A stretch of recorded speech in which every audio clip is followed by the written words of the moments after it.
So I want to start by saying welcome everyone, and I must appreciate God, give God all the glory for keeping this African Scholar Mentorship Network. ASMN we started 2 years ago, the very first one, which is episode 1, as we'll see shortly. And then we had episode 2, series 2.0, 3.0. The last one was 4.0. So this is the first one for this year. We normally do 2 per year, first half of the year and second half of the year. And truthfully, this very one is being hosted to like 4.0 together with our collaborative partner, at University of Regina, Canada. So my name is Evan Tosabo here, Professor of Economics at Commonwealth University. And by God's grace and privilege, I'm the founder of DIaDeRC and the coordinator of the African Scholars Mentorship Network. So it's a network because we are working together and navigating together. There's some recent discussion whether we should keep it African Scholars. I will come to this later. But that's the vision about it. So in each of the episodes, we're starting today, each of the series, we normally have 5 episodes. So for series 5.0, which is the 5th edition, we would have 5 episodes covering different topics. Grant writing from that. Details are on the webpage, and I will show it later on as well. So today we are going to episode 1, which is the introduction, and setting the stage for Grantsmanship. So each of the episodes will start the same time, 6 p.m. Same link between now and the next 5 weeks. It's a bootcamp. It's very engaging and very interesting. So we look forward to your cooperation and also active participation, because we are here because you are also there. And like I said, this we normally stream it live on YouTube. It's 1 week will also contribute to scholarship in Africa and beyond. So we do that for free live streaming. So if you have any colleague that can join, you can also ask them to join the YouTube live. They can subscribe so they can get the notification when we go live online. And also, after each session, you can go over it again and again and again as much as you can. Okay. So for salvation earlier, those of us that came very early, for episode 1, this is the agenda for today. Taking this first part, which is welcome remarks. After that, we go to the presentation by our collaborator and co-host, Dr. Taiwo Afolabi, who is the director of CSET, University of Regina, Canada. Okay, and after that, I will do follow-up presentation on that for short time again, and then we'll have a lot of time for Q&A. But as we are talking now, if you have questions burning your mind, that's quite interesting. So you don't lose your thoughts. Please use the chat box to note it. My team members will be glad to read it out when we go to Q&A, and then we'll come back and with announcement and closing. So this is the agenda we are running for today. And through the Q&A, you can ask your question. All right. So the first thing is to know who are we on this. Those of us that came early will be doing that. So quickly use the chat box, either here on YouTube, Zoom domain, or YouTube. Just write your name and affiliation and location. And then one more thing to add is just mention in one sentence your strongest reason for joining ASMN 5.0. So I'll give us time to get that done in the next 30 seconds. Just a name, use the chat box here in Zoom, or if you're on YouTube, please let's take write your name, affiliation, location. I know people already joined us from Eswatini, from Russia, from Uganda, from Rwanda, from Nigeria, from Canada. So please use your chat box to get that done, and so that we know you better. Don't write on my screen. Who is that? Write on my screen, please. Okay. So what that is done, let's move on. The first thing is to start with this thing I normally find interesting. This very one by the left hand is it's an idea that we started working on since after COVID, what we call the Recharge Impact Pyramid, which means no matter where we are as a researcher or a scholar, there's always room to grow to the next level. So normally we said once somebody has a first degree, has done projects in on undergrad, he or she will be able to read and write, and so begin to read enough in your area of interest, and then that will give you what we call the academic or research adaptation or adaptability. And then as you read more, you need to make effort to write, which we call a knowledge production. So that during knowledge production, you become have a what we call a research or academic visibility. And then if you spend more time here, you begin to moderate this stage, you begin to what we call knowledge moderation, you begin to contribute to reviewing people's work, editing what they are doing. And so if you stay long there, you can gain what we call a research academic stability and integrity, very important.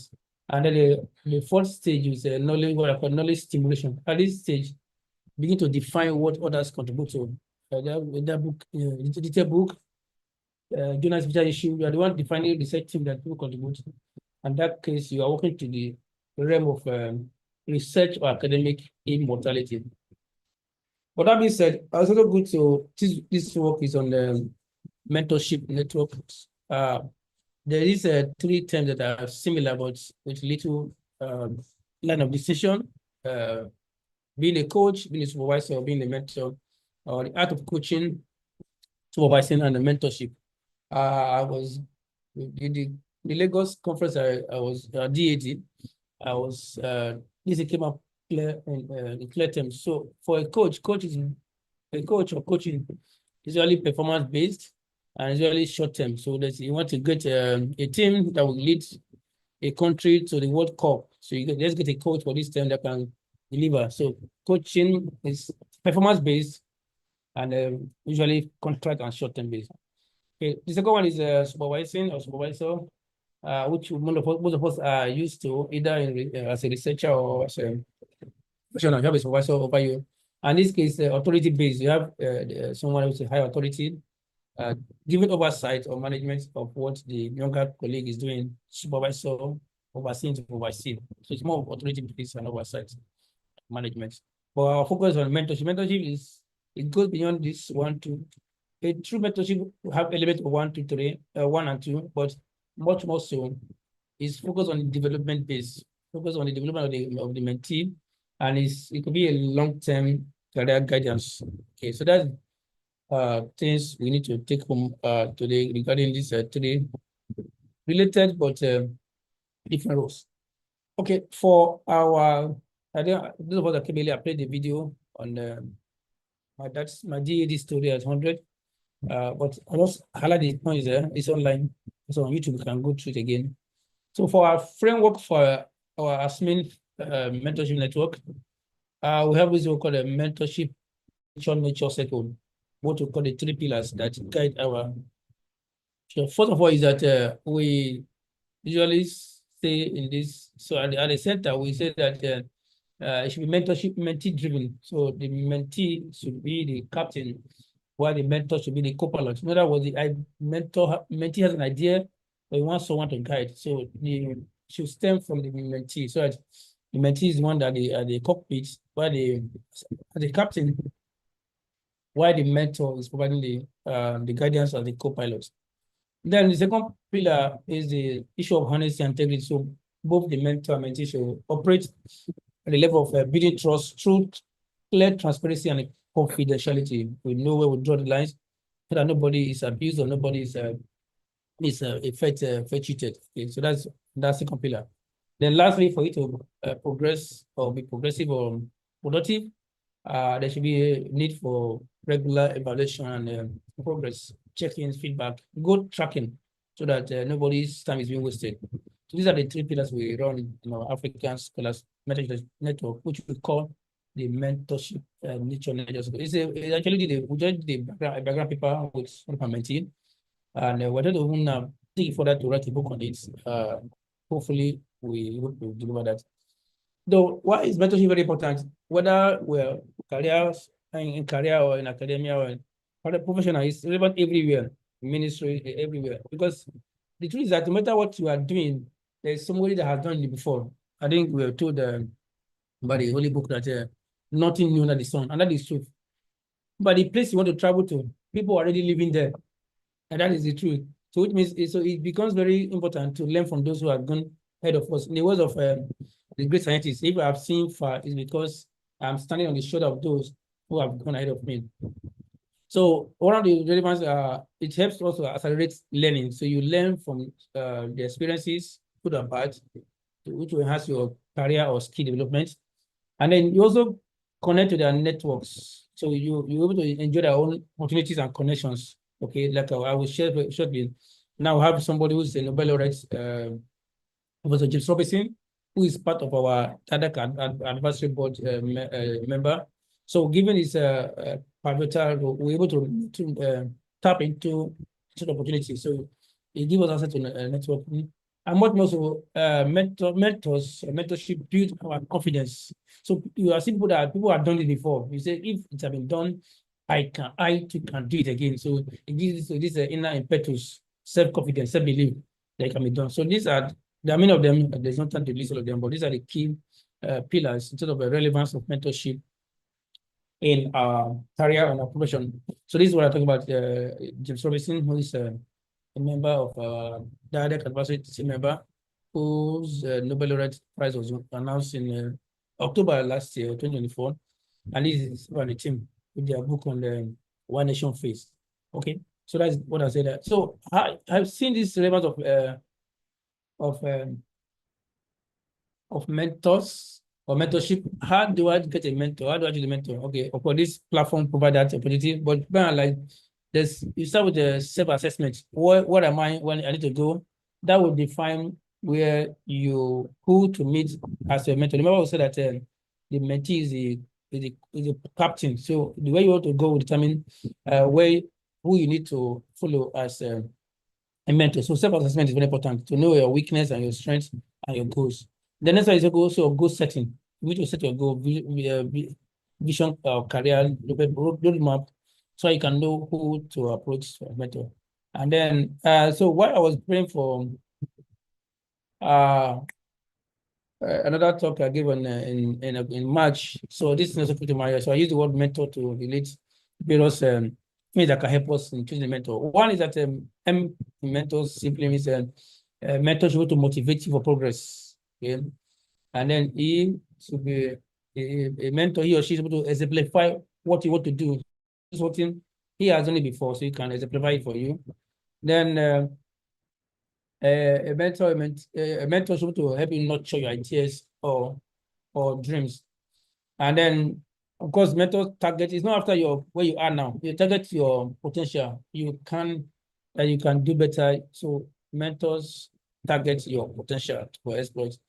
And then he or she also observes you for growth process, and then R relates with resolve. Okay. Or like I said, there's a boundary setting why we mentor. Okay. Let's check those on the voting on the medium. Okay, so we move on. All right, so while we know, I will think move on to the next item, but let's now use this other again on our comments, whether on Zoom here or on not talk about just goal setting. So let's put to work. So let's use this what we call SMART. It as specific, measurable, achievable, relevant, and time bound. So the next 1 year, what you want to achieve? Let's use the chat box. Just clear terms. I want to attend 3 conferences. I want to get a grant. I want to collaborate. So the next one, which you call the short-term goal. And then the next 3 to 5 years, medium-term goal, and then 7 to 10 years, the long-term goal. So let's get it coming. Let's use the chat box, whether here in Zoom or thanks to somebody's already noting it. Okay, so let's get it done. So 1 year, just tell me 1 year. I want to get this, which is short-term goal, middle term, the next 3 to 5 years, and then long-term 5 to 10 years. Yeah, I'm looking at the chat. Use the chat box. So let's go check. YouTube whether anybody is there commenting. Okay, let's keep them coming. What else is coming? I just want to take us a look at the is a brief dive in the ASMN 5.0. What is unique about it? One thing we found that we have about 329 are registered 4.0. But in terms of gender, if you want to compare it from 3.0 to 4.0 to 5.0, we have seen a very interesting trend. For example, in 3.0, we have about 39.8 females in terms of gender for female.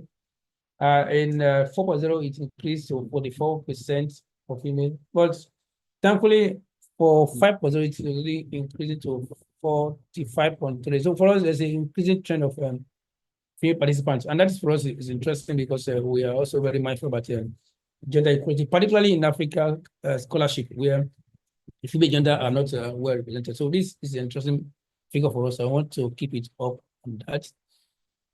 Okay. So in terms of those who have done it before or those who are new, I also find interesting data here because thankfully we see that over 83% of to be sure, are new. They've not gone through 1.0, 2.0, 3.0, or any of the training. So this for us is interesting because we are covering those who have not joined before. Also because those who have done before were so expected there to have moved to the next phase, which is ASMN premium membership. Okay. Then this is another thing I want to show before I move on to the next item. Instead of geographical coverage, countries of we are seeing new entrants. The ones in blue are the ones that are joining for the first time. So having somebody from joining in from Egypt, the one in blue are Egypt for the first time. Even Israel, Italy, even Russia, even Sri Lanka. So these are the ones in blue, the ones that are joining for the first time.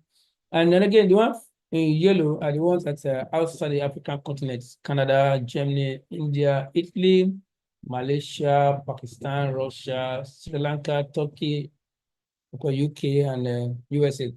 So I think somebody was asking up there, now that you're having people from other part of the Africa, do you keep it as African Scholars Network? I said, well, let's hope maybe before we get to 7.0, we'll know whether to make it a global scholars or African scholars, or global staff.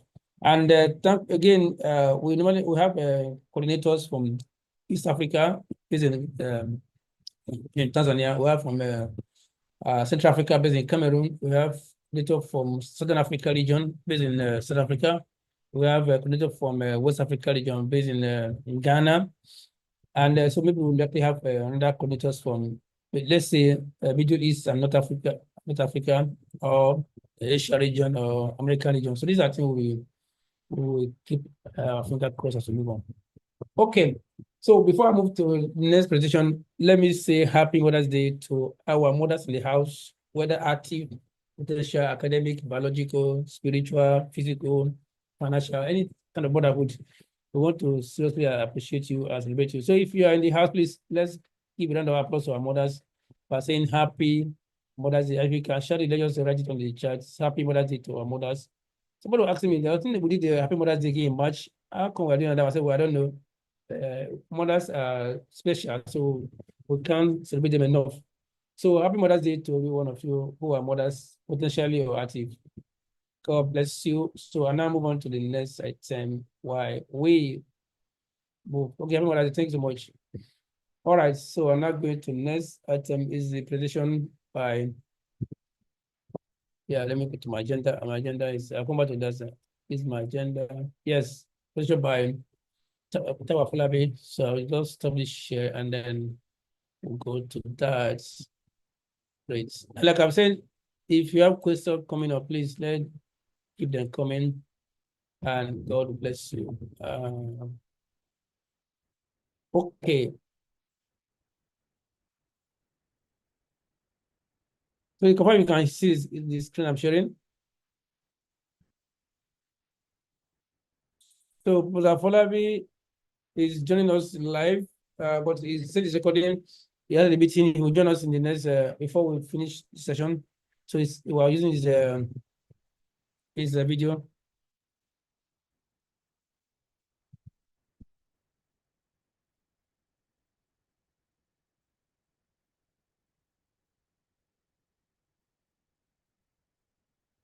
If you can hear, just put yes, you can hear him. Are we here, Afolabi? No. You can't hear. Oh. What up now? Come here now. Yeah, so my name is Taiwa Folabi, and I'm a Canada researcher in social language theater. I'm the founder and the director of the Center for Social Language Theater at the University of Regina. And I'm also connected with DIaDeRC International Mobile Research Lab. And I'm deeply grateful to Professor Evans Osuaben for the opportunity to really be in partnership and to be in partnership on the African Scholar Mentorship Program, network program. Professor Evans Osabu Hien has really been really standing pillar for many researchers, and since I've got to know him, it's really inspired so many and the kind of work that we're doing. So I'm really grateful and the kind of work that he's doing at DIaDeRC and of course ASMN. Many testimonies are coming out of that. So extremely grateful for the opportunity to be doing this with you, sir. Thank you so much. I also want to quickly acknowledge and really apologize that I'm recording this presentation because at the time when when the program is happening, I have another engagement that the time kind of there was conflict because of the time difference. So my sincere apologies. Thank you so much. So what I'm hoping to cover in the next few minutes, and then afterwards, whatever questions you may have, I do strongly believe that Professor Evans will be able to respond to that. So what I'm hoping to cover in the next 15 minutes or so is really the art of grantsmanship. That's what I've titled it.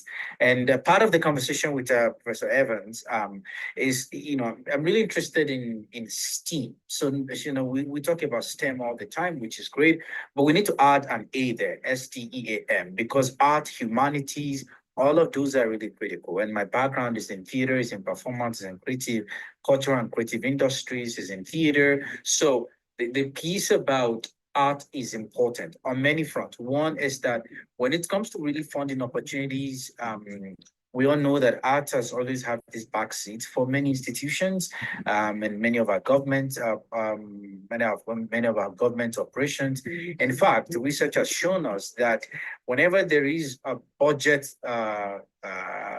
issue in a university or cutting of programs in a university and all of that, or with our government, the first place they always go to is art.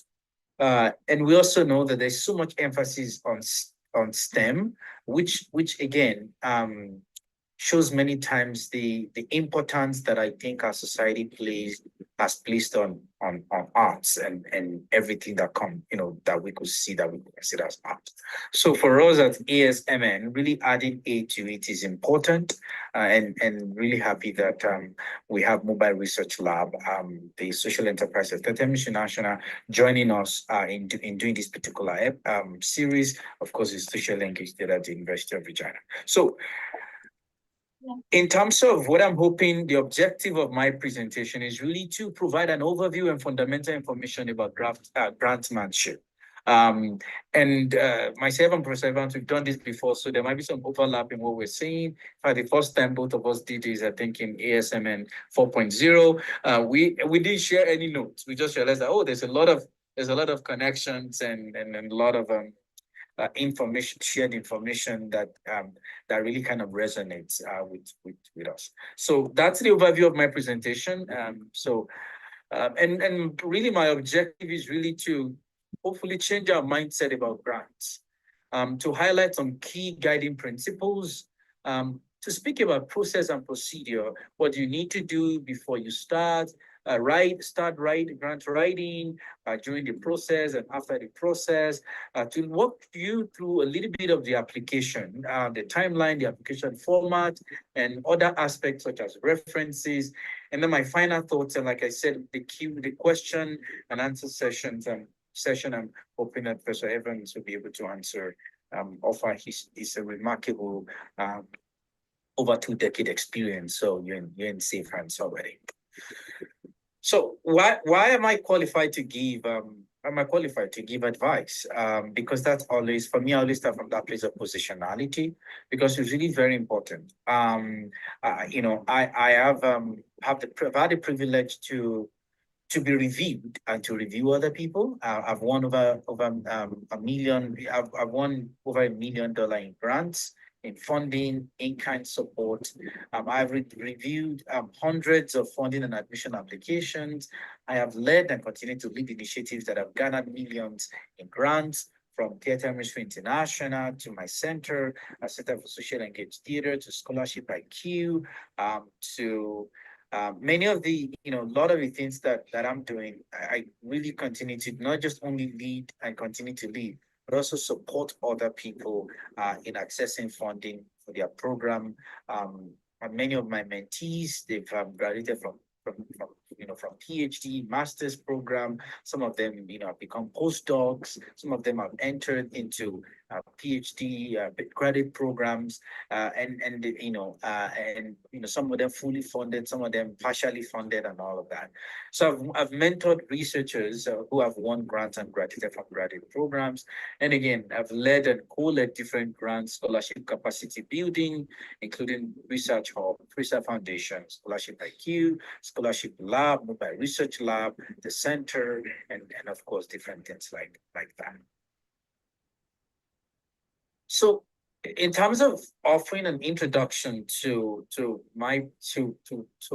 art of grantsmanship, for me, it is the art of acquiring peer-reviewed research funding. And I wanted to mark the word peer-reviewed there, because peer review in the academia, a major part of our process is collegiate, and it is peer reviewed. Whether you do publication, is peer reviewed. Your research proposals are they are peer reviewed. Funding applications, they are peer reviewed.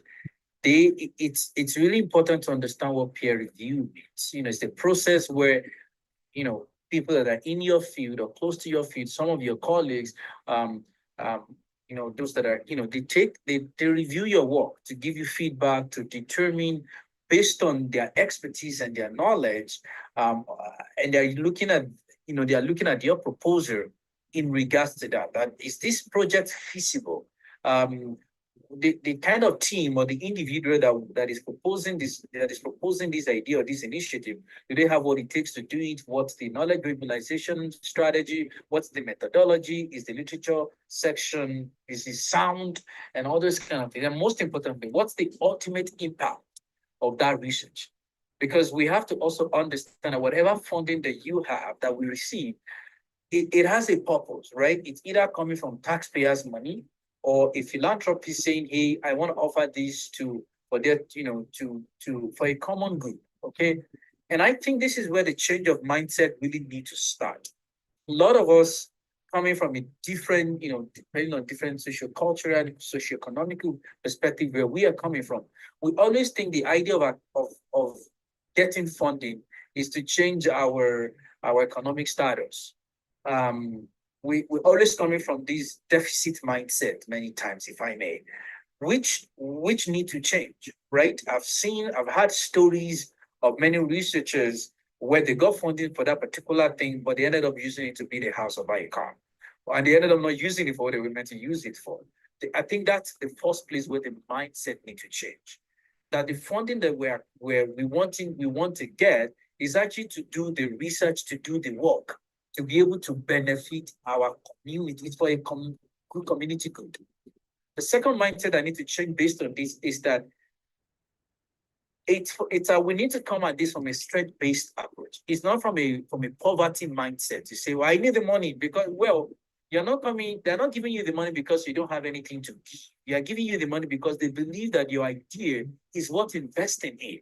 So we always need to ask ourselves, what idea are we trying to propose? Why are we proposing it? How do we want to do it? And all of that.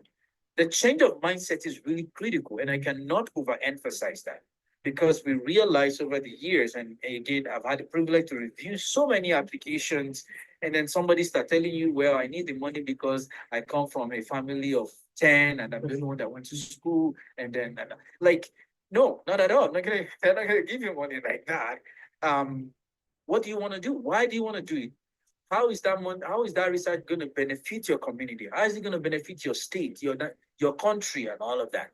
So grantsmanship is the art of acquiring peer-reviewed research funding. You see, just that line alone can help us to really rethink our mindset and change our perspective to funding generally. Some people also think that looking for funding is it's a job of it's what people that don't have money do. And I always say no, it's not whether you have money or you don't have money. Within the economy, within the knowledge production, knowledge creation industry or sector, having funding means that your idea is worth investing in. And the way it works many times also is that to whom much is given, much more will be given. If you have never handled $1,000 before, as a funder, it will be hard for me to give you $1 million.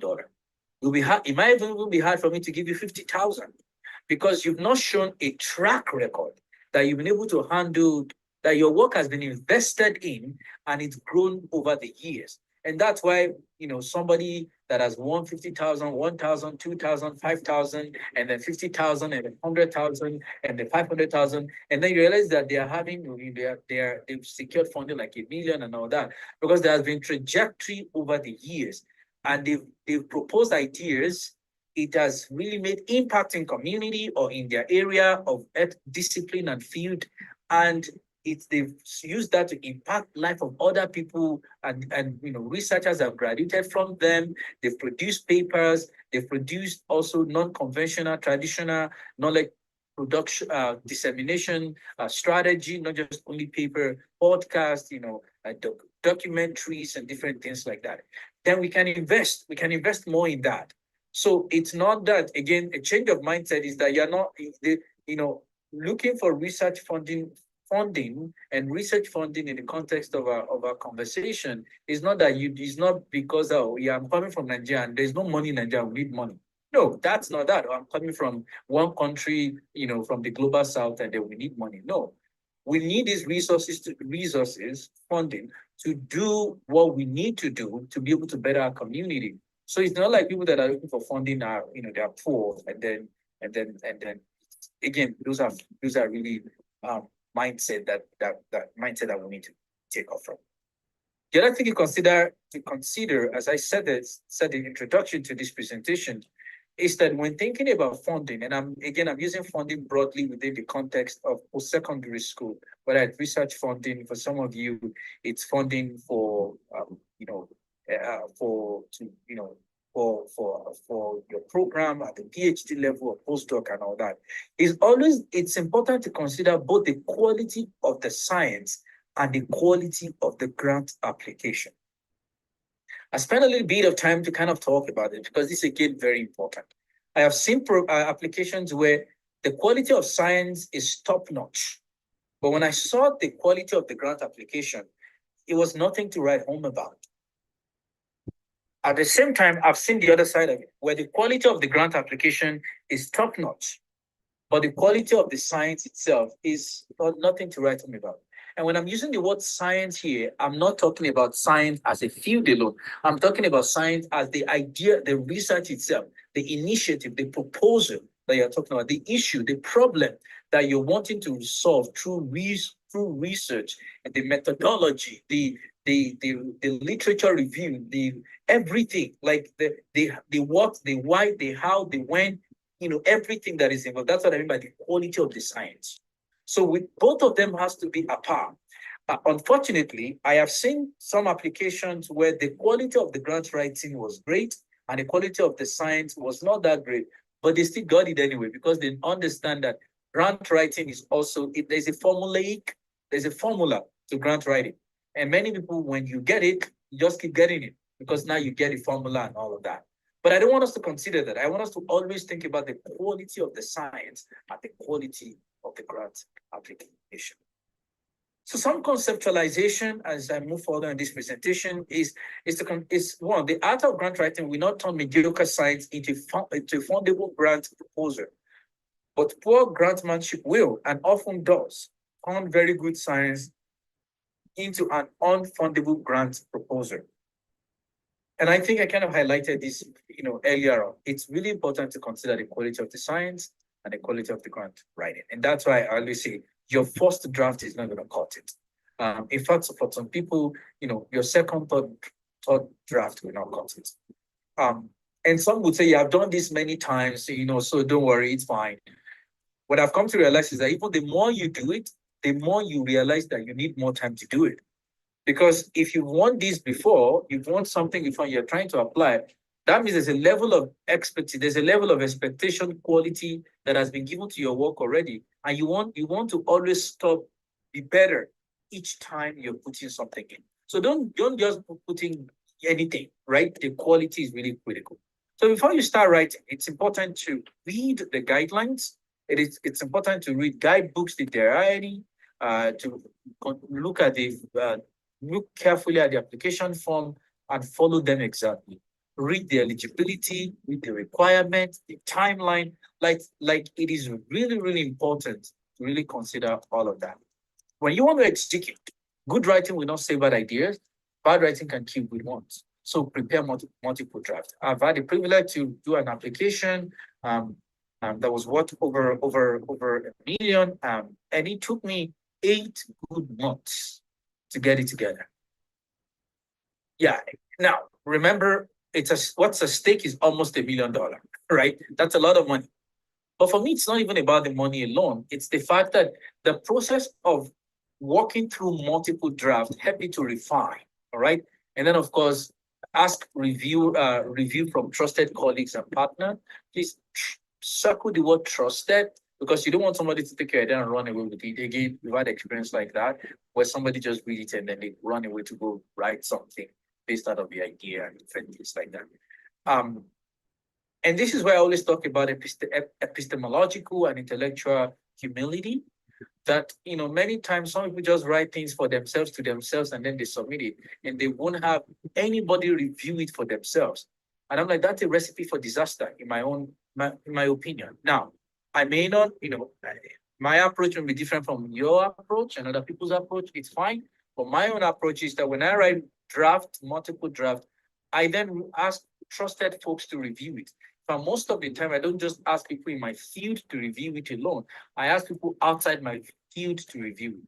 Because many times the committees that are constituted, the review committees that are constituted to review these applications, they are what is called interdisciplinary or transdisciplinary or happen to be that you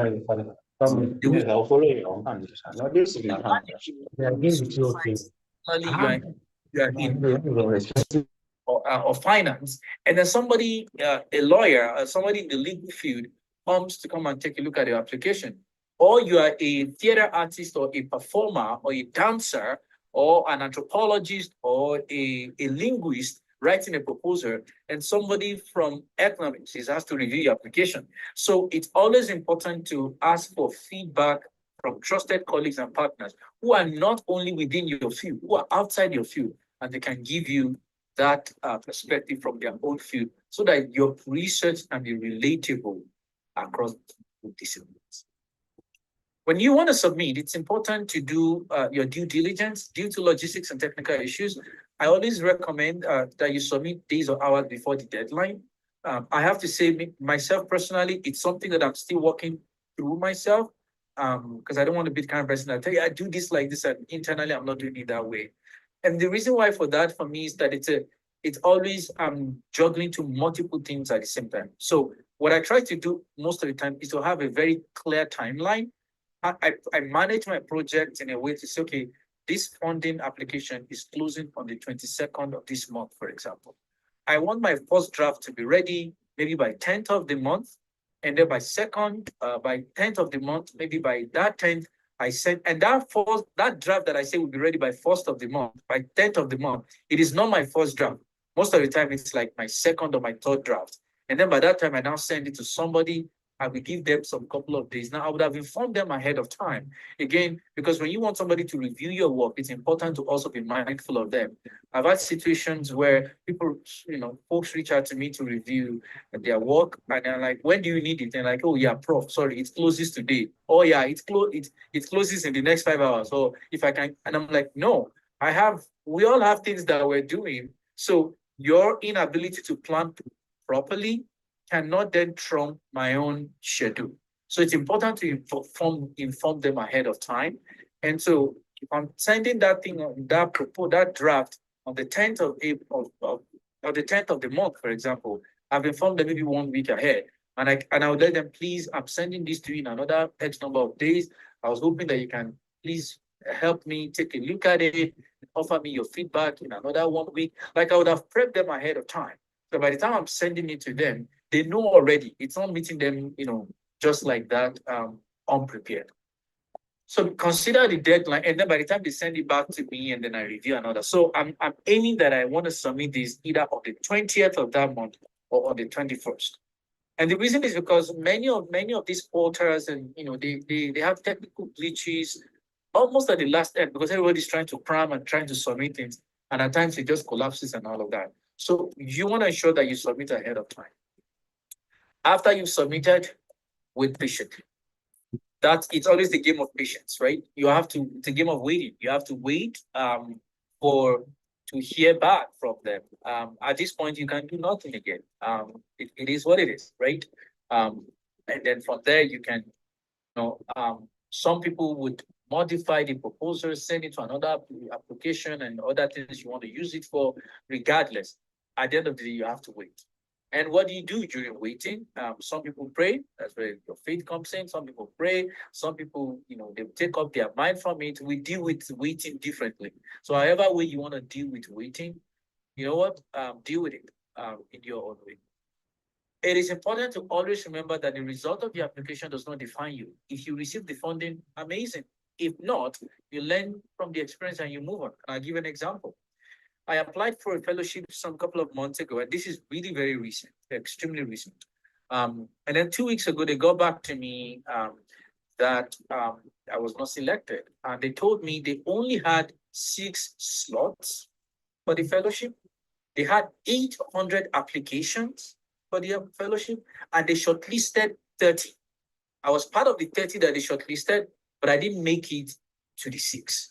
So many times what you're applying for, it's limited. The spots are limited.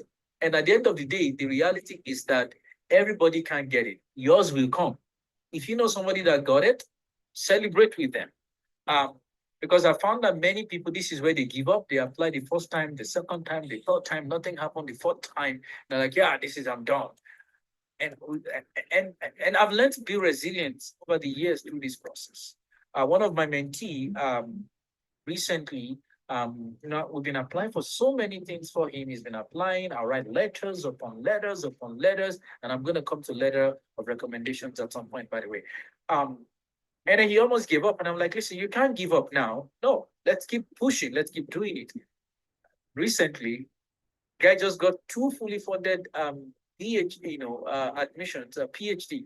And he's like, okay, prof, which one am I going to choose now? And then, of course, then they got a job, and we started laughing. And I'm like, you see, this process is actually to make you, okay? And again, this is where the shift of mindset also comes in, is that when we see this process of fundraising, grant writing, Grantsmanship and writing grants and all of that, it's also a part of fundraising anyways. If we see it as a process to help us, transform us, refine us, help us to be better, a better version of ourselves, help us to better hone our skills, it changes so many things, okay? We're not just attached to the result alone. The result is good. We all want the result, and if we don't have result, then we're gonna be, terrified, obviously. So we need result. Don't get me wrong. But always remember that your result, the result of your application does not define you. If you receive the funding, it's great. If not, ask yourself, what do I need to do differently? And move on. There are times that you might, some of the funding will say, yeah, we're happy to give you feedback. At times they'll say, no, we can't give you feedback. So again, it depends. Context is critical here. Ask if they give you feedback, or if they don't. If they don't give you feedback, it's fine. Take a look at the application again. What can I do differently this time around? And all of that. What can I do differently next time? And if they give you feedback, take it, look at it, and revise it. Again, it's the same thing when you're publishing your paper. And I know that's another thing, episode we're going to talk about. You write a paper, you submit it, and they reject it, they give you feedback, you revise it, you say, like, this is the way we're formed, this is the way we're forged, right? It's through that process of doing it again, over and over, that we get better at it, and then we can able to mentor and raise other people. Because this process also trains us, this process mentors most people and others. The last thing I'll talk about is the letter of recommendation, and I don't have it on my slide here, so my apologies. Many of these research funding opportunities will ask for letter of recommendations, or they will say submit a name, and they move forward depending on the funding the research funding you're applying for. It's always important to carefully consider your letter, who your referees will be. Some funding are really critical about big names, some are not. And most importantly, the quality of the letter they will write for you and the time in which the person will invest in it. Some people want big name to write for them, but if they won't have time, you have to follow them or follow. And then when they write a letter for you, it's really because they don't have the time, or they are not close to you. They don't really know what you're doing. Yeah. They may not write a quality letter. There is no one way there is no one way to do this. There are multiple ways to do it. You only need to understand your context and the kind of funding that you're applying for, and then take you. My recommendation all the time is whoever that's going to be your referee, just as your reviewer, the person that you want them to review your work, you review your work before you submit. For whoever that want to review that, you want them to write a letter for you, reach out to them ahead of time. Don't reach out to them 24 hours or 48 hours before, because people are busy. And again, you're asking them to do something for you that will benefit you. Most times it doesn't benefit them, right? Most times it's service and work for them. So it's always important to consider over and over again, put that time allowance, at times 3 weeks, at times 4 weeks, at times some people will say you have to give me 8 weeks ahead, or 4 weeks, or 6 weeks, again, depending on your context. But it's always important to consider carefully who you are going to ask to serve as your referee. The last thing I will say as I wrap up here, and then I open things up for question and answer that Mr. Evans would attend to, hopefully, and even in some of this presentation might have attended to them already, is the idea of really considering who your viewers will be. When you're writing your application, it's always important to think on the other side, who is going to review it? How will this look like? How will they read this? Is my methodology clear? Is my research question clear? Is my objective clear? The impact of my work, is it clear? If a lawyer is going to take a look at this, or a political scientist or a sociologist, like, what are they going to be reading? Or a health practitioner or a health scholar? Like, it is really important to consider who is going to be on the other side. Some applications, some funding opportunities rather, they will make those names known. Some do not. Some will make it known after. And there's a reason why they don't make it known before. Just conflict of interest, we don't people reaching out to people and all of that, just to, for safety and security and all of that. But some applications will actually release the names of the reviewers when the round is over, and then they keep it there. Now, the reason why they release it, you can then go and look at the archive of the kind of people who have served, the kind of experts or the expertise that these people have, for those who have served over the years in their review committee. That can also help you to have an idea of who is going to be taking a look, at least an idea of who's going to be taking a look at your application. Okay, with that, I want to bring this presentation to a close by saying, listen, whatever your endeavor is, it's funding in this context, looking for research funding. What we're doing, I thought, is we're doing well, because it's a representation of who you are. Think about partners that you want to collaborate with. There's so much about impact making. There's so much about collaboration and partnership in research, right? And in research at the moment, there's so much about interdisciplinary collaborations and transdisciplinary, multidisciplinary, different funding opportunities have adopted different approach and all of that. What is most important is to consider all of these things. And I would say, if you don't have the capacity to do it, When you get the funding, then you have to do the work. If you don't have the capacity to, then don't. If you have the capacity to, then sure. And start you looking at this process as a way to build you, to develop you, to help you further hone your research skills. And really wishing you the very best as you move on in doing the work that you want to do. Should anyone want to reach out to me, my email address is my first name, Taiwo, my last name, Taiwo Folabi, number 4 at gmail.com. And I'll be happy to have a chat with you. And of course, I know that Professor Evan has a remarkable ASMN premium opportunity for those who want to sign up. And I encourage you to sign up where you can get a community, where you can also get ongoing mentorship, support, and all of that. Thank you so much. Blessings. I hope that all of this is useful. Okay, thank you so much. If you can hear me, please just give me thumbs up while we try to come back. Okay, so this is thumbs up for Holabi, and I will move on to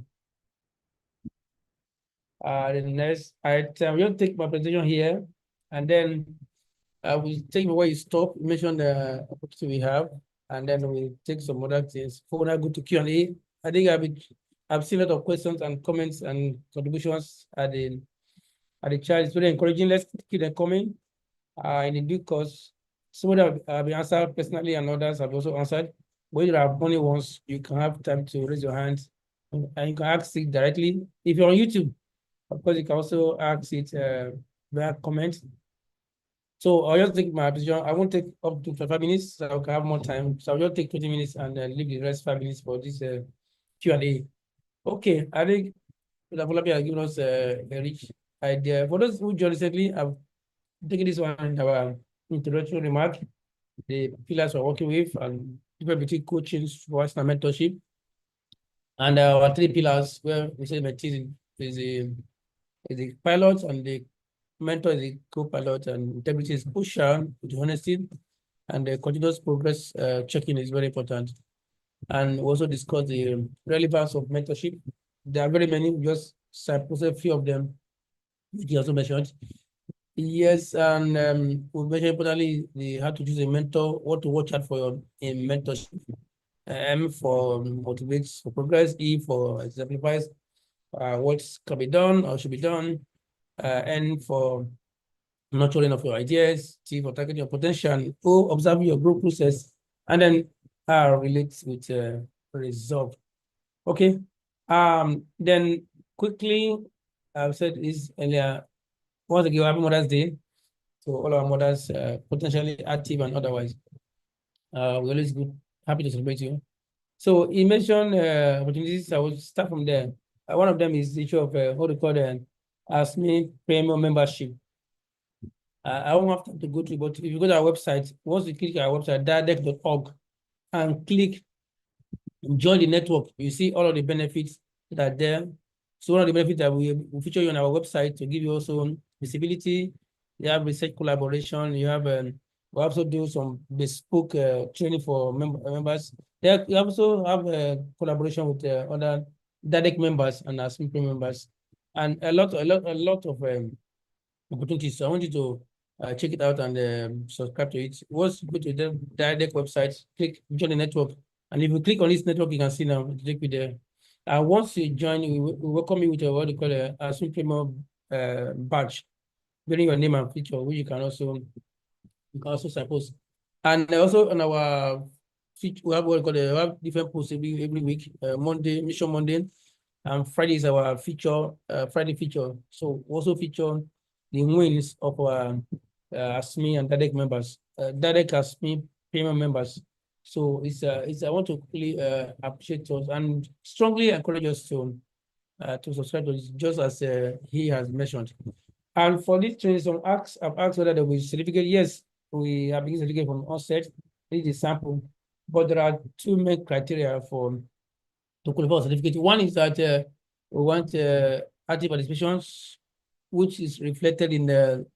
So after each episode, like after today, by tomorrow or next, latest tomorrow or next, you have we send our exercise will be sent with the YouTube link. So you expect to go to the YouTube link and just a quick exercise to be sure that you are following us. So, and that will be done for episode 1, 2, 3, 4. So each episode, each series, there'll be 4 exercises, 1 for each of the episodes.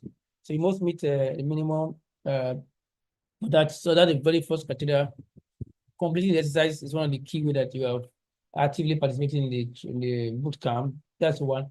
And the second criteria is subscribing to ASMN Premium membership. So only 2 are done at the last day of the episode 5, which is the completion. Will issue certificate to those who merit it. So this ASMN Premium batch 3 that's already ongoing. We expect everyone who to subscribe to do that before 20th of June, because by end of June, we'll do onboarding. The onboarding is when we now signpost your profile on our website. If you go to our website, join the network, you see a drop down for batch 1, see all their profiles. You see drop down for batch 2, all their profiles. So these are one ways we also help to use our network to help you also promote you. Imagine being on the same web page with Nobel laureate, the likes of Professor James Robinson. That's one opportunity I want to also mention. Okay, other opportunities again, we also have books that we are working on. I talk about those 4 pillars of career progression from knowledge. If you just recall our idea, those are for these slides. Yes, so from knowledge consumption, that leads to adaptability, to knowledge production, that leads to visibility, to knowledge moderation, that leads to stability, then to knowledge stimulation. Over the years, I spent more time on the knowledge stimulation by bringing out ideas that people can work on, so that can lead to immortality. So that note, we have 2 books projects that are ongoing. One is for Taylor and Francis. It's a development economics book looking at global perspectives and contemporary challenges. Just an abstract. The abstract will be due by May 30. So if you're interested, I should be interested. It's there are different chapters, about 16 chapters. So look at each of those chapters that you can work on. If you go to our website, once you just put search for this title, you see it on our website, or you go to blog post, you see them. The second one is we're doing again that's for stranger nature. It's a major reference work. And do with this guy from India and this guy from Australia. So looking at rural, it's a handbook on rural studies. So you can also check it out on our website. Again, the deadline for abstract is May 30, so you can take advantage. So these are some of the opportunities that we are ongoing now that we ask us to take advantage. Now, after today, we'll continue again same time next week. Episode 2 will be next week. Is filler for that. Episode 3 will be upper week on the 25th of May. Episode 4 will be 1st of June, and episode 5, the grand finale, will be 8th of June. So please follow us to navigate them, and you'll be glad you did. Okay, so this is probably already seen. We have seen him already.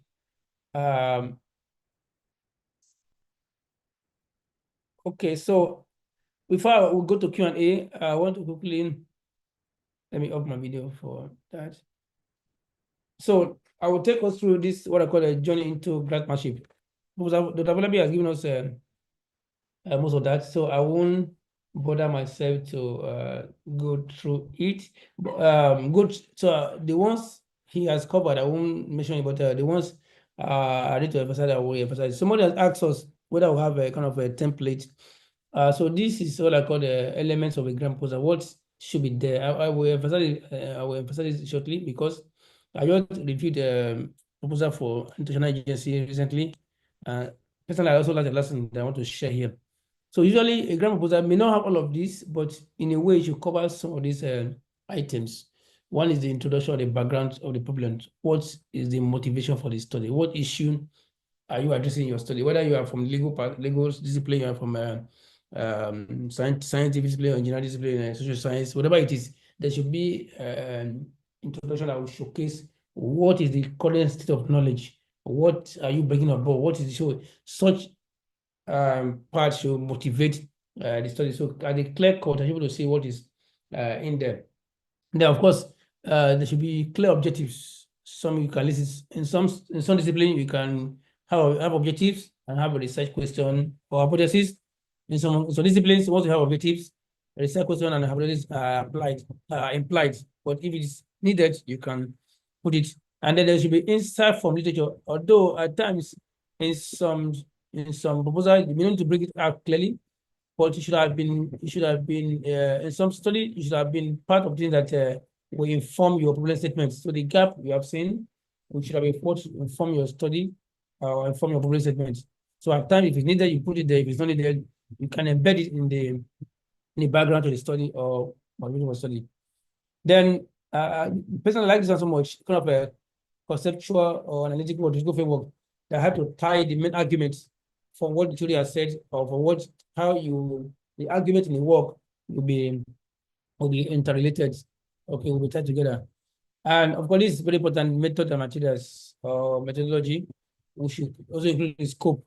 I'll give us some insight just now because this is actually where from my experience, most of the research groups I've reviewed from different agencies, this is where they have issues. Okay, I will throw more like just and then also on that, you also have a kind of what we call an anticipated expectation.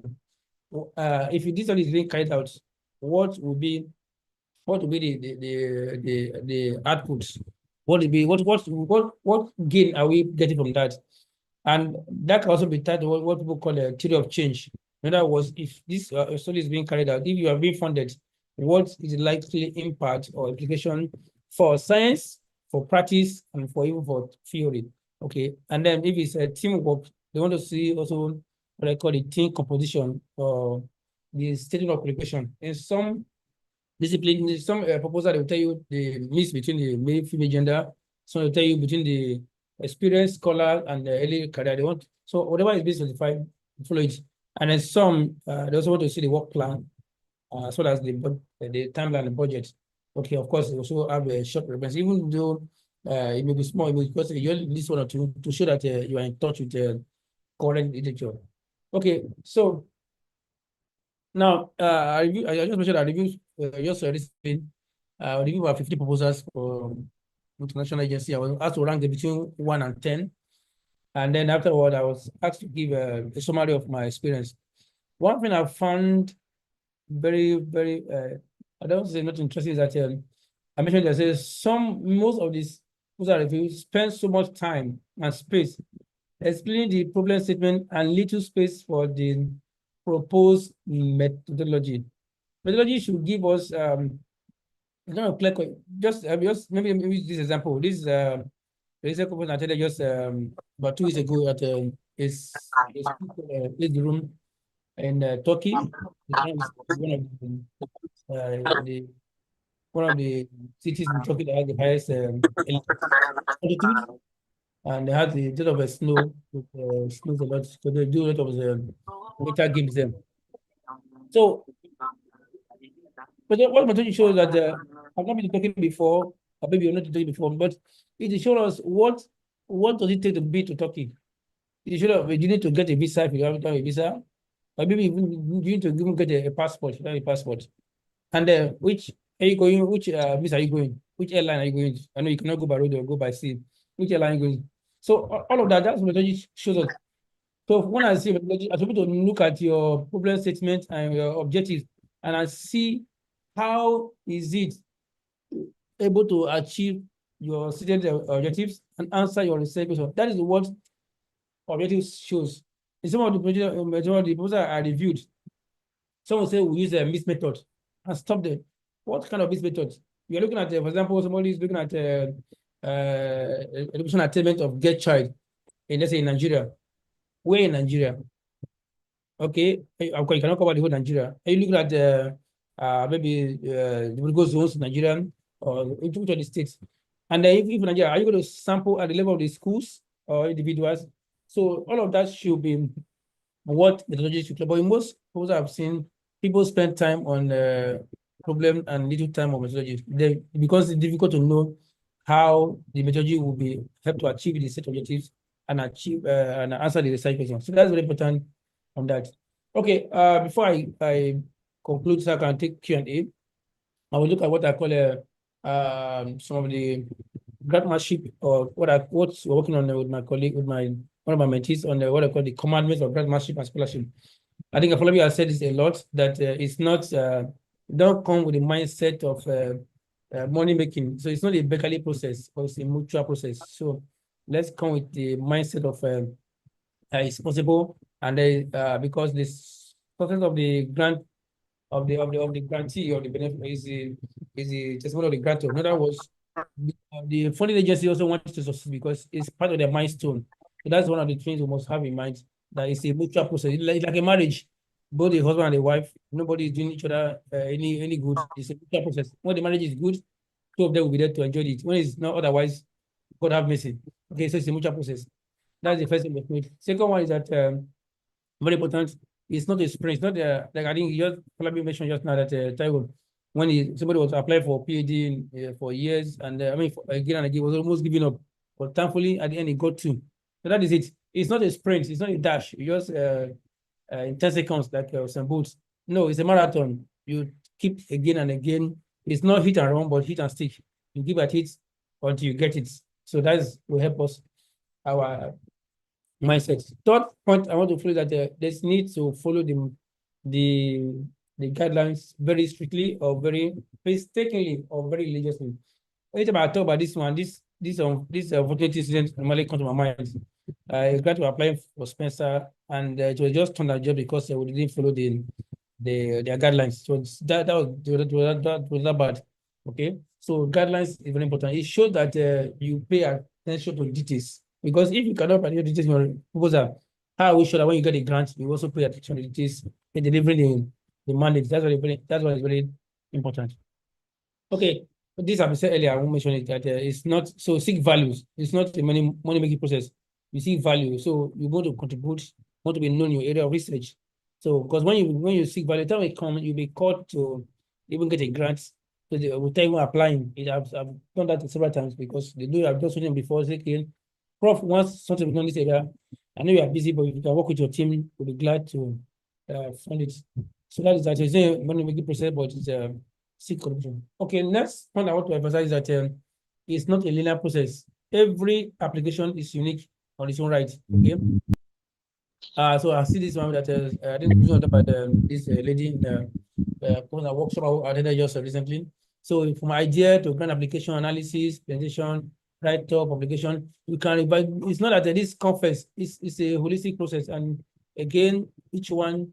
So each proposal you apply for, be mindful about getting it across. That it's not a linear process, but each experience is. So don't rely on the past experience. You can live on past experience, but don't rely on the past experience. The next one, which is also very, very interesting, is that I think I probably said that earlier, that you allow for example, normally I tell my team members now that at least 2 days to the deadline, we must have to submit. Why? Because anything can happen at the last time. Internet, it could be network issue, there could be website challenge. And anytime I say this one, this experience I also had with working on a project with the EU, and as a consortium about 5 universities in Africa. I was my university in Nigeria, one in Ghana, one in Tanzania, one in Prague, one in South Africa. I was doing almost like 6 months on this proposal writing, having meetings, looking at the so toward the end of submission, the guy from one of the countries was to submit on our behalf, but it was the last day of the workshop. Something happened. I mean, on submission, there was network down, then power issue in this country that time, and we didn't submit, and that was all. So it's online. So we wrote to the agency in EU, but they said, well, sorry, it's not their problem. So that's how about 6 months of energy and brainstorming was wasted because we didn't submit the time. So avoid lastminute.com. It could be very, very bad. Next point is somebody asked the question before.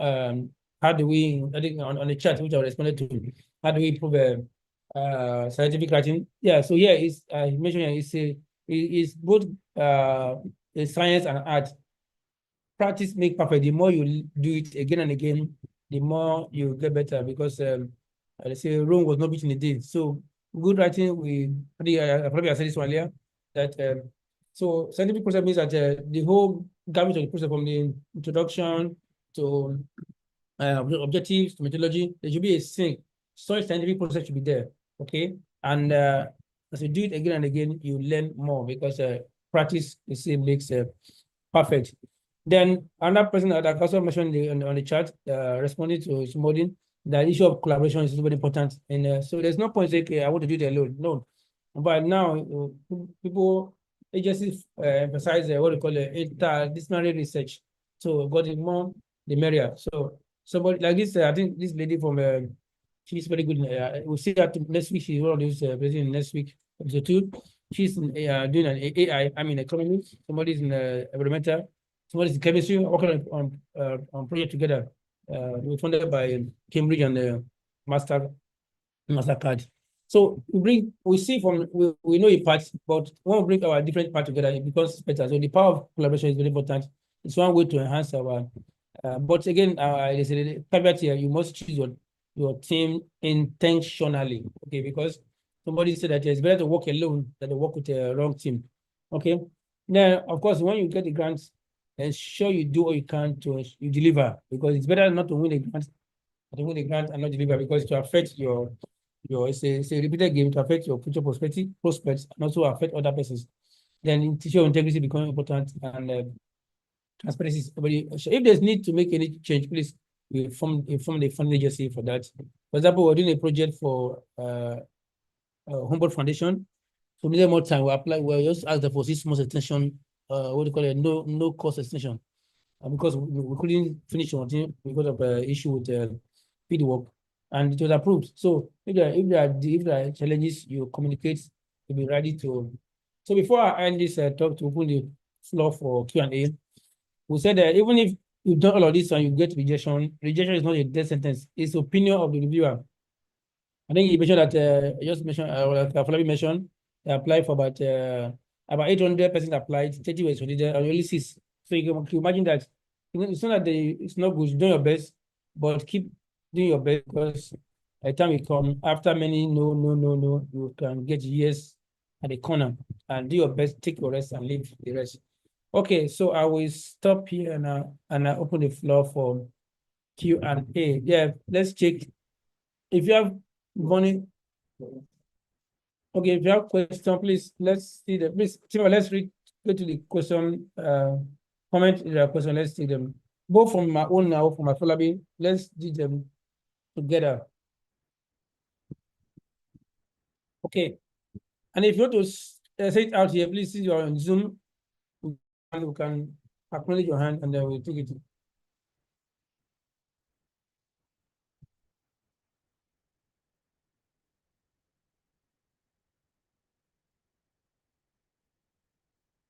Okay. Any one hand is okay. One. I'll give you number. Let me take 1 to 5. Your hand is one number 1. Any other person?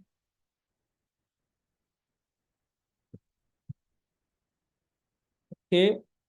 Okay, let's take Chidi now. Can I let's check other members that are on the comments. Chidi, please, you have the space. Unmute yourself and then wise. Okay, good evening, Professor. Thank you very much for the insightful session. So I have just 2 questions to ask. The first one is, I noticed that the emphasis is more on grant writing. So I don't know if this training also covers,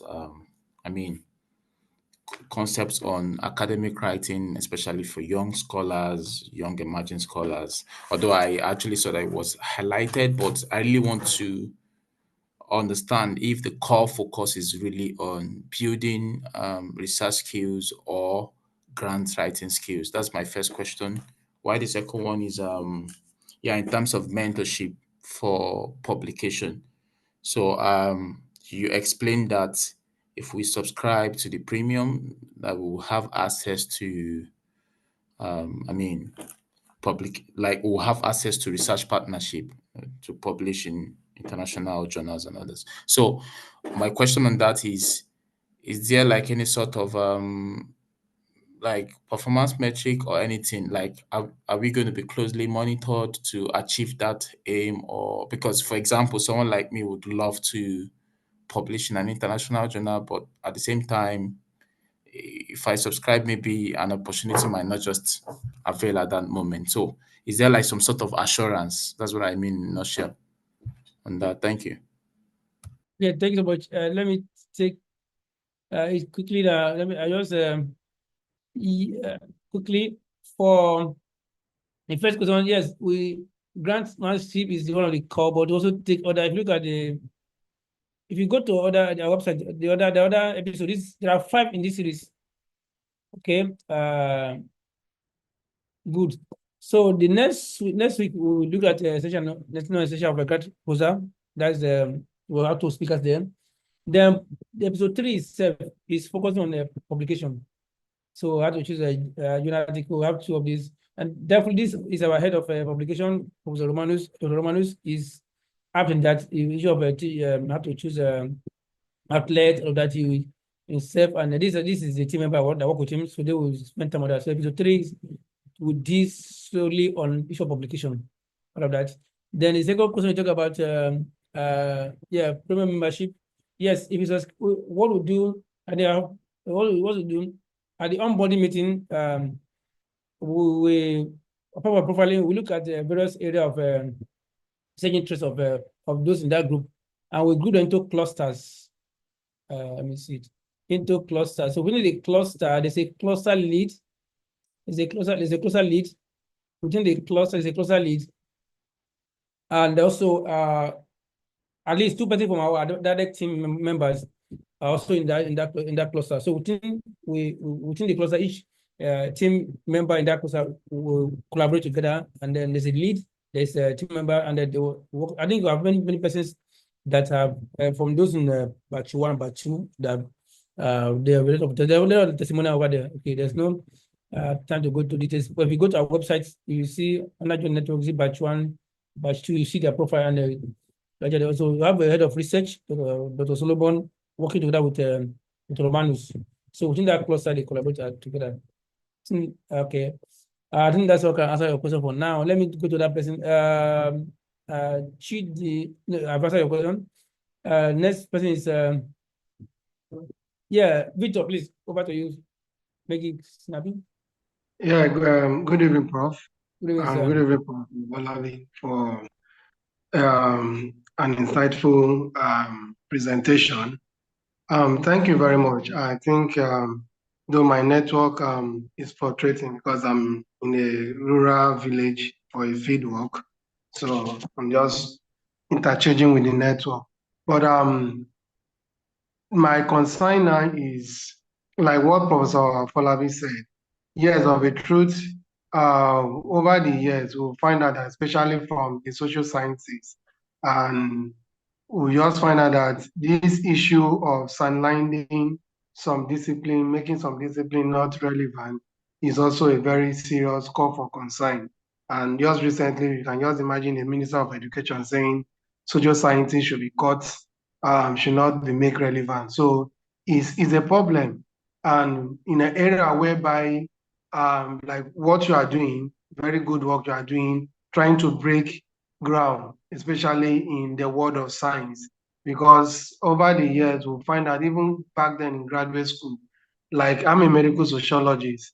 Recently when I just got my postdoc, now you just find yourself that there are some things you are not being exposed to back then in graduate school, maybe because of our curriculum, the One Health approach thing, the interdisciplinary concept, especially when you have to do with other disciplines coming under one umbrella.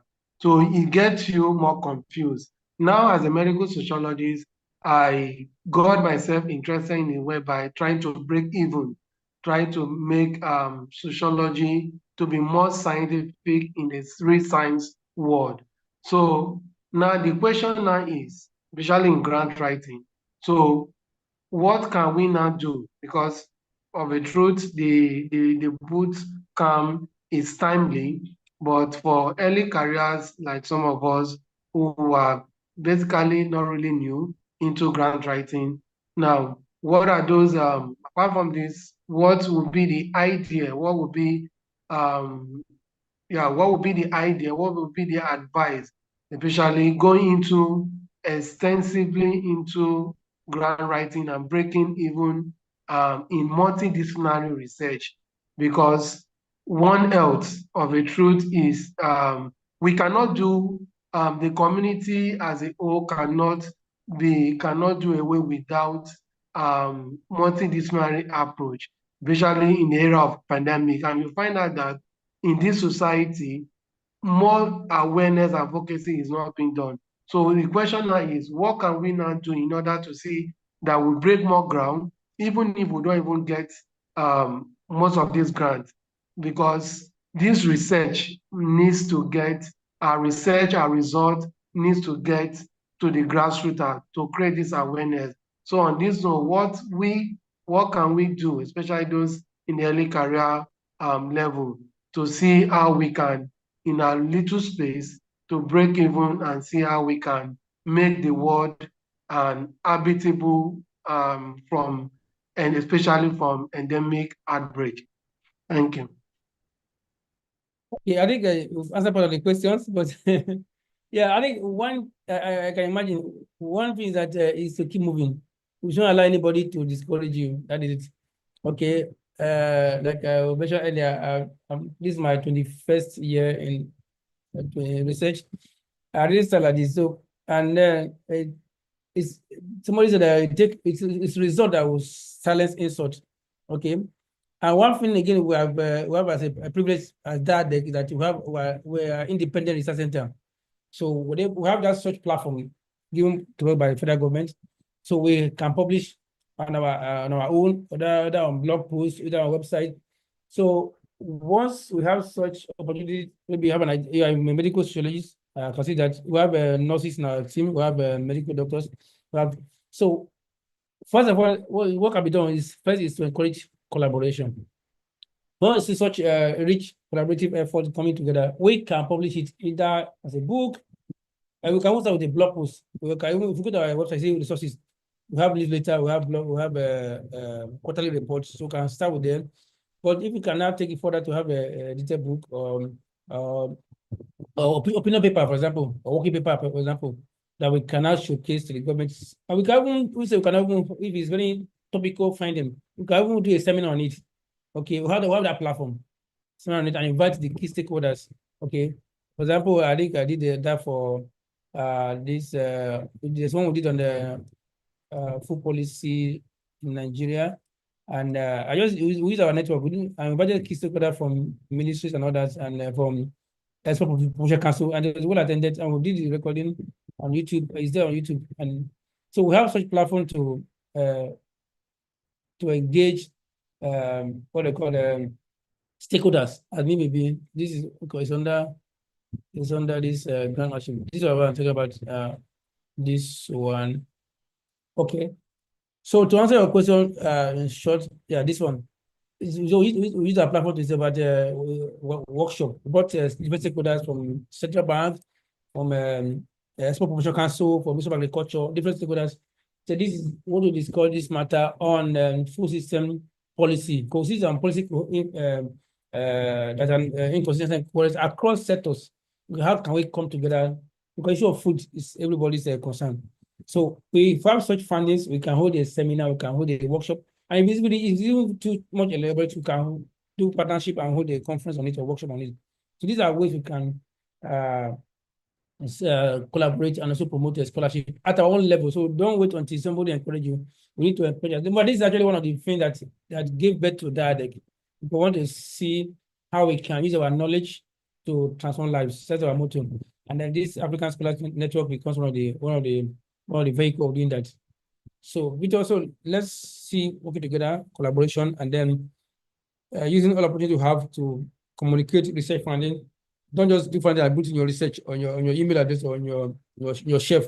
Let it go out to those that need it. And we can do engagement through stakeholder engagement, workshop, and use our platform to do blog posts and share across our network.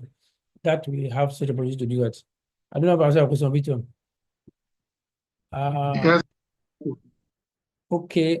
Yeah, we have some few minutes remaining. So if there are any other questions, please raise your hand. Otherwise, let's please check our chat and see whether I have a comments that a question that are topical. Okay. Yeah, Victor, thanks so much, Jesse. Okay, I've answered your question. Somebody is asking about the proposal sample. Yes, I've answered that question on the chat. Well, asking for, yeah, pro membership, yeah, it's normally annual. So if you subscribe this quarter, this half of the year, so next half of the year, it's for annual. Just have any membership, so it's for annual. Okay. Okay, that one. Assignment exercise, yes, will be shared on our platform, group, as we 5.0 platform, and also by email by tomorrow or latest next tomorrow to be shared so we can do it, because one of the things to qualify for certificates. Yeah, slides. This is we're similar on YouTube, and it's not shared on YouTube. So let's go to YouTube channel and go through it again and again. All right. Any other burning question? Team member, let's check. Okay, opportunity ongoing. What is the deadline?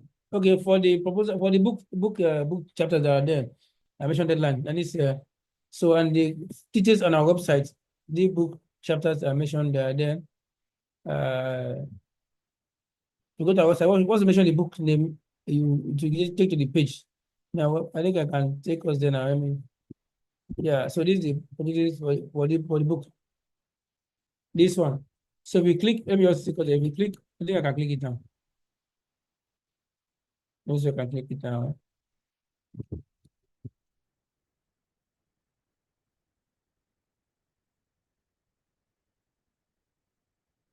Let's see. So we go to our click the link to take you to our website, and then let me just copy that. Let's see. So, but it's not on the website. You just go to the website, or let me just take to the website and I will see it. Let me stop share, and then the website is very interactive. Once you go to our website, DIaDeRC.org, all that you need to know is this. Yeah. Okay, so here's a website, for example, this is DIaDeRC. This. I'm going to take a new tab. DIaDeRC.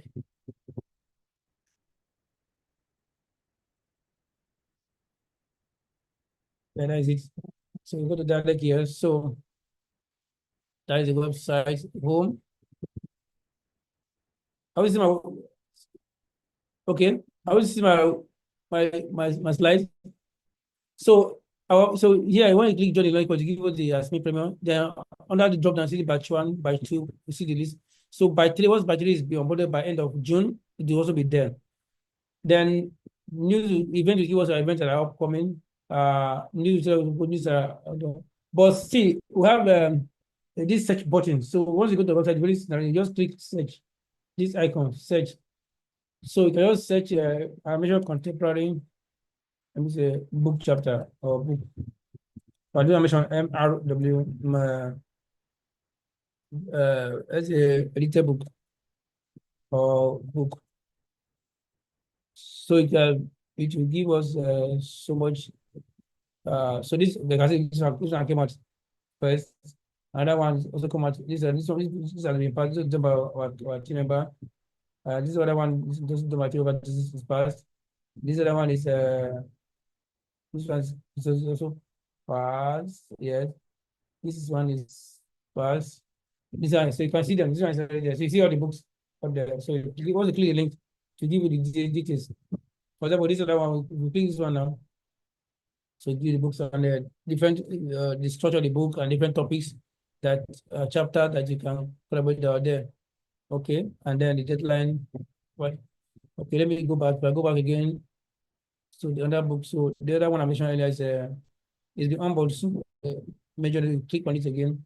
We'll show you to show you the details, the profile of the book to cover the chapters, and then there's a form to submit the abstract. Same with the other one here. This one is a passport police training we have sent it to end of May. Okay. So that's that for now. I think I will stop there. There's any other question? Okay, we have a few minutes. Let's check any question, please. Okay. That's AKS. That's okay. Let's say. Okay, thank you for the session here. Is there a mentorship pool where we assess enhancement or will it be based on leaders? I don't understand. Can you make it clearer? Okay, you to please read that. You to out. Okay, good evening, sir. Okay, Yeah, please.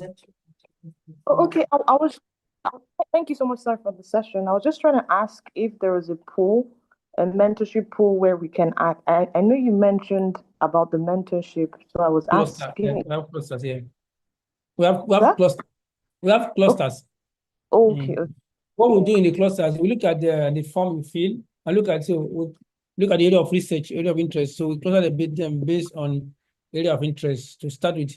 But at times, from experience, after some time, some people want to have a thinner, smaller group. So within the cluster, each people can also one or two person can form another group. For example, those who have cluster, general cluster, but those who are in legal profession, I think about 4 of them, they have their own legal, they call it legal and institutional team to also collaborate among themselves as lawyers.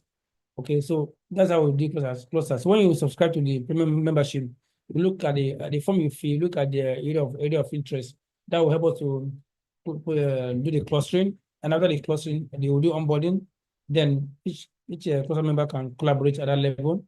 But if there's need to have a sub cluster within the cluster, that is also allowed, as long as it's for productive purposes. And we have cluster leads that are there to guide us, also direct members. Well, let's take question on YouTube. Okay. All right, so I have question on YouTube. Okay, can you read that, please? Okay, let me check it out. YouTube. Okay, okay. One is will the lecture material be sent by email? No, it's already shared on YouTube. Okay, so I think I've answered that before. So as you go to your YouTube, you see the material. The material is already on YouTube, so there's no point in changing it again. Okay. Next one is I did not get the part of what will qualify for certificate. I think I said that there are 2 qualifications. One is active participation that has to be part of taking the exercise. Okay. And the 2 is subscribing to premium membership. I think so this is if you can see, I'll show it again. So these are the 2 main criteria to qualify for certificate. Okay. One is after each episode, 1, 2, 3, 4 will give exercise. So this episode 1 we are doing today, the exercise will be ready tomorrow or next tomorrow at most. So we expect to do it. And then I guess so these are the 2 main criteria for certificate qualification. That's from Okoyemi Farabi from YouTube channel. A blessing, Sarah, the material is already on YouTube. So as you go to YouTube, yeah. Okay. Yes, I think before I close, Falabi, we also want to join us now. Please, 1 minute. I think Opeyemi Falabi on YouTube, you asked the question, what is the premium membership about? Just visit the DIaDeRC website and click on Join the network. Join the network. Okay. You read everything about the premium membership, the benefits, and the possible collaboration opportunity that it avails you as a registered premium member. Thank you. Okay, thanks so much. Any other comment? We have a few minutes remaining. But Falabi want to quickly jump on. We're about to close. Okay. So if you have any further questions, you can put on the comments either here on Zoom or YouTube, or you can raise your hand. We will acknowledge your hands. So please.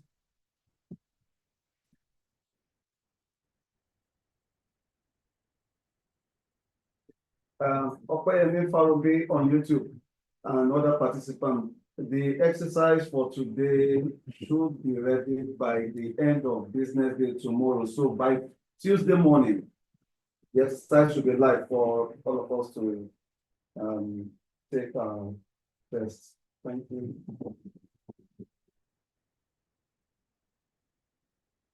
Okay.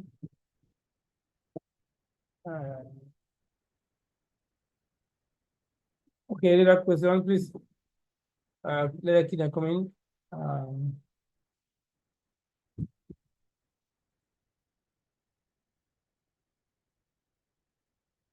Raise your hand. Okay, take the comments, please. Okay, what Prof was actually talking about is the video. This recording will be on our YouTube channel It's already there. for you to Sorry, review. sorry. It's there as we speak. So it's not as if you have the slide as presented by the two presenters. No, you can go back to watch the video again and again and actually get whatever it is you missed out. Thank you.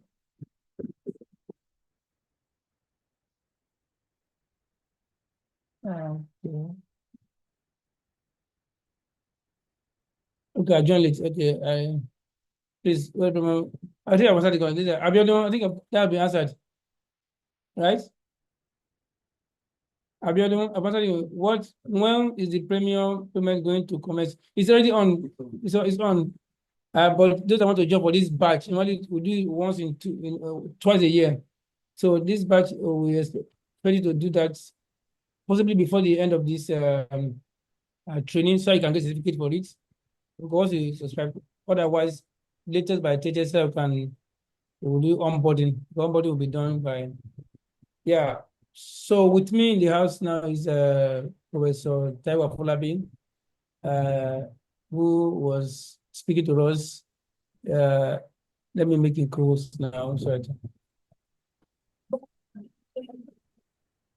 okay, Bro, make it co-host. I can. What was that? Thank you so much. My apologies. I just finished now. Okay, yeah, great. So in the next, I've already taken your session and everything went very well. Good, thank you. So that is the man that gave us a talk. Speaking to us all the way from the name is very hard to call. Sakatran. I've tried to let that name for long. I don't know. So probably okay. There was a question that Okay. One of them that question was when you talk about science, how can one improve science of grantsmanship? If you can throw more light on it, that is good. Okay. Otherwise, okay. Dorothy, I've answered the question. What assignment will be placed on our sent to our email and also by WhatsApp group. Okay. Okay. That's for issue of science. How can one improve the science? I think if you can, okay, you just, I'm not sure you can see the charts, but I think I can't see the chat because I just came in. But you've answered. I'll just say that I think the best way to improve your science is really by spending time to study, spending time to really understand your work.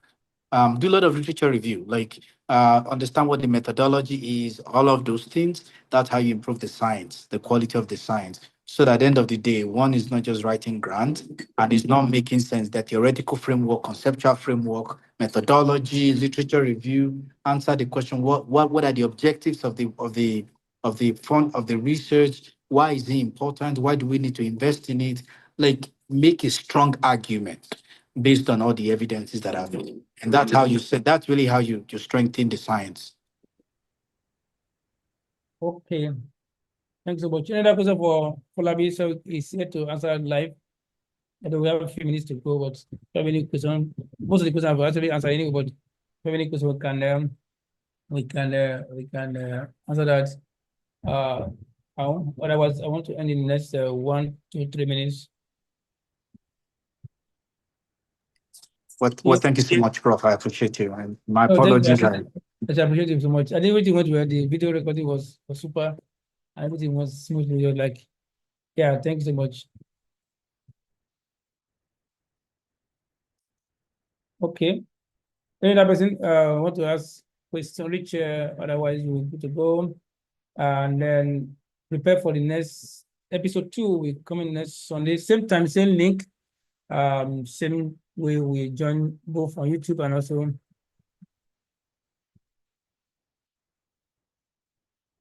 the other session. Thank you, Professor. Yeah, please. Okay, Jibola, have any question? No question. Thank you. Okay. Are you in Moscow area or where are you? I'm in Moscow. Yes, Moscow City. Okay. I learned that place is even peaceful. I don't know what I say about Russia, like it's very Yeah, it's very peaceful. yeah, that's the irony of it. That even the country not in war are not as peaceful as Yeah, very peaceful. Thank you. yeah, okay. Let me stop recording so that can